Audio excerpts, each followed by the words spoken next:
কেন? কার? আমার না আপনার? বলেন না কেন কার? কিন্তু আমরা কি করি? আমরা এটাই করি যে সুদ খাওয়ার সময় কেন খাই?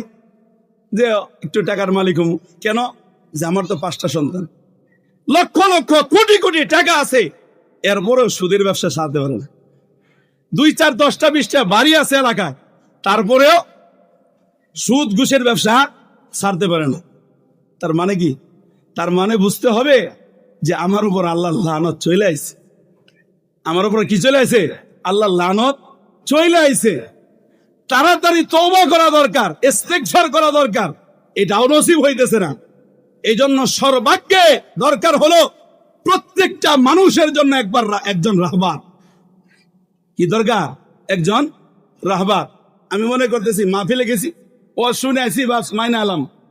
কোনোদিন কোশ্চিন কালে সম্ভব নয়, কোনোদিন কোশ্চিন কালে কি নয়, সম্ভব নয় যে শুধু ও শুনে যে আপনি মানবেন। আপনি ধান লাগাইবেন, আপনি কৃষিবিদের কাছে গেছেন, কৃষিবিদ আপনার এক গাদি শোনায় দিছে, এরপর আর মানেন নাই, ধান বাড়িতে আসবে না। বলে কেন? কৃষিবিদের তো আমি কি শুনাইছি, নসিহত শুনাইছি, ধান বাড়িতে আসে না কেন? নসিহত শুনলে কাজ হবে না। ওই কৃষিবিদ যেভাবে বলছে ওইভাবে রোপণ করতে হবে, 3 থেকে 4 মাস অপেক্ষা করতে হবে, তারপরে আল্লাহ যা দেয় তাই ভাবি, আল্লাহ যা দেয় তাই ভাবি।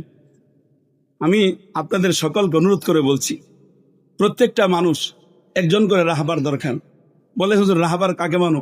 আপনার বেশি দূরে যাওয়া দরকার নেই। আপনার মসজিদের যে ইমাম আছে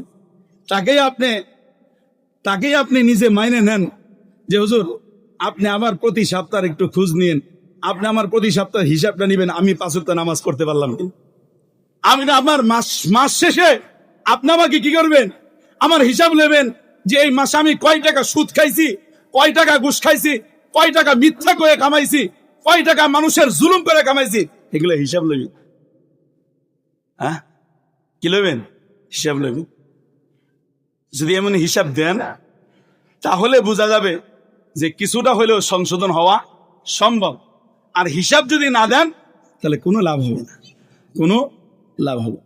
এই সারা রাত অজ শুনবেন, সারা রাত অজ চলে যাবে, ফজর নামাজ জামাতে পড়ার তকদিরে নসিবে জুটবে না। বলে কেন? ওয়াজ তো শুনি নাই, সারা রাত আওয়াজ শুনে আসছি।